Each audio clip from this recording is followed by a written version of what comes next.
Thank you, Maria. I wasn't really planning on preparing a talk for this. Originally, I thought maybe I'll just share a few thoughts, but then I was made aware of the translation issue, so I prepared the written text, about 10-12 minutes, to facilitate the translation. I'm a social anthropologist by training, but my work in the last 15 years or so has mainly focused on childhood and to some extent youth. So I'm going to draw on some of this experience to briefly discuss with you what this whole idea of youth-led research is all about and what a more critical look at it might entail. I thought that since there are many people here who probably know a lot about the specific project, they covered that aspect. So I'll be a bit more general in my comments. So I'll start with a few general thoughts on what I have personally learned over the years from doing this kind of work, and then move on to discuss a little bit more concretely what I understand by youth-led research and why I think it's worthwhile. My own involvement with child and youth-led research is not new. Back in 2007-2008, I coordinated a project on introducing social research methods to elementary school children in Cyprus. And this was what we call here in Cyprus a bi-communal project, which essentially meant that we trained the teachers to go back to their classrooms to introduce social research to the kids, who in turn would go and carry out small research projects in their communities. From that project, we learned a great deal. Most importantly, that even very young children, and we did have a group of Turkish kindergarten children participate in the project, that even very young children can actually produce knowledge and produce useful knowledge. If anybody's interested in this guide, we published it in Greek, Turkish, and English, so I can give you a copy.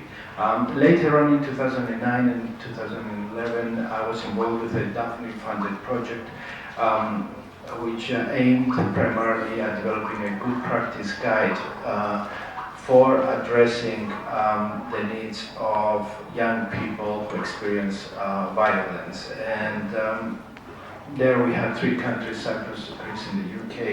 And again, we learned from that project quite a bit. Most important among the things we learned was that as a researcher, if you're doing youth-led research, you have to let go of your tendency to control young people if you want to produce interesting results. Then, more recently, currently I would say, I have been involved with another project called Keep Me Safe. This is one of these Erasmus Plus, I think it's the same as the one you have, projects, where our primary interest was to develop, we could call it a game, we call it an e-learning tool. It's a game that young people use while they move through Europe to identify avenues for help if they need help when they experience violence. So the team from Cyprus is currently in London. They had the launch of the game yesterday in London, and they're on their way back to Cyprus this afternoon. From this project also we learned that it's important to consider the standpoint of those who are affected. If you want to get knowledge about those who are affected, then you need to turn to them. So in this sense, this project that you have been discussing today is very close to what I have been doing, at least in terms of its overall approach and philosophy. Now, a few things about youth-led research. This is a popular word. I use it and I read about it and I think about it because it's currently very popular. among circles of researchers, NGOs, and so on, sometimes referred to as peer research, sometimes as research by young people. And it's a very interesting idea, a very worthwhile idea, but we need to be cautious with it. We don't just use it without really being critical. And I've come to learn this through my own work. Now, research on young people, was very popular until recently. You do research on objects, on groups of people who you aim to understand. Now, this has been replaced recently with the shift to research with young people or research by young people. So we made a switch over the years to this kind of more participatory kind of research. Now, this is often presented in two varieties, and I think this distinction is important. One is the more, let's say, simple version of it, where young people are partly involved in the research. They might conduct interviews with each other, or they might deliver a questionnaire, collect some data. And then there's youth-led research, which is a completely different thing because it implies, at least in principle, that young people are involved throughout the research process. They're leading the research. Now, very often, we all use this term youth-led research, but it's really not accurate when we really mean research where we have young people involved. But this is more of the next step, let's say, where you give a lot of power to young people to actually start from the beginning and go all the way to the end of the research process. And that requires a bit of humility. If you're a so-called expert or an academic or researcher who knows a lot about research, it requires a lot of humility and patience to facilitate and allow young people to get there. Now, at one level, of course, youth-led research is very important because it allows young people to produce knowledge, to turn from being passive to being active.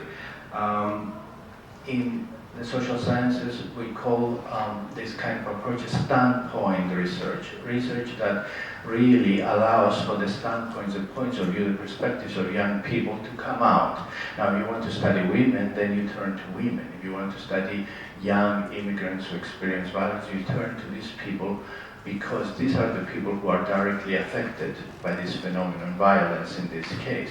So what other way, what better way than to turn to the people who are affected? So in this sense, this kind of insider perspective offers a point of view which is different and valuable. It's valuable because these are the people who know best their lives, rather than filtering your own understanding of other people's lives as a researcher, as an academic, and so on.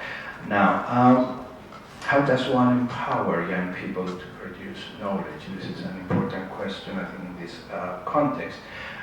In the first instance, young people need to be convinced that their participation in research is valuable and significant, and that it is not tokenistic. You're not using them. This is very, very difficult, I think, to do because, especially in funded research projects, the tendency is to deliver, to have outcomes. We need a report. So the tendency is to push young people to deliver information, data, so that you can use them for your report.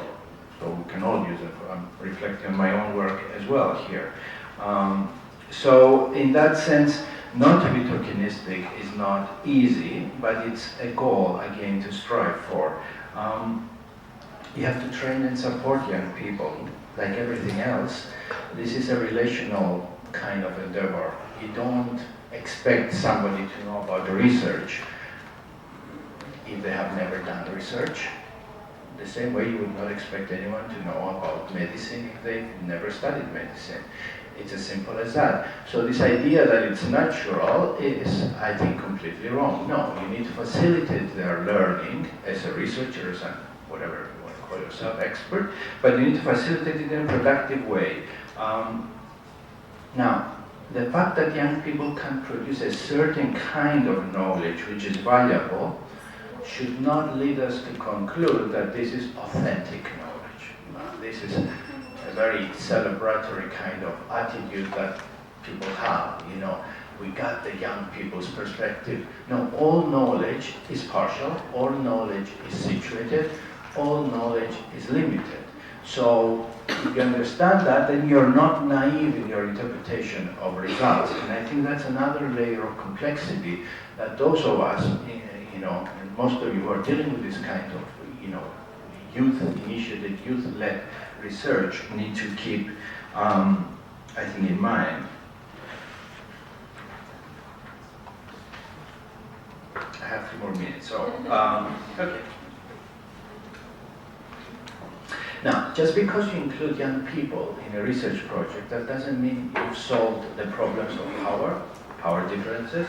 Young people can exercise power, can discriminate, can oppress other young people. So the fact that it is young people, the fact that it is women, the fact that it is disabled people that you're working with does not eliminate power imbalances, and this should be taken into account. We also need to be aware that voice is a complicated thing.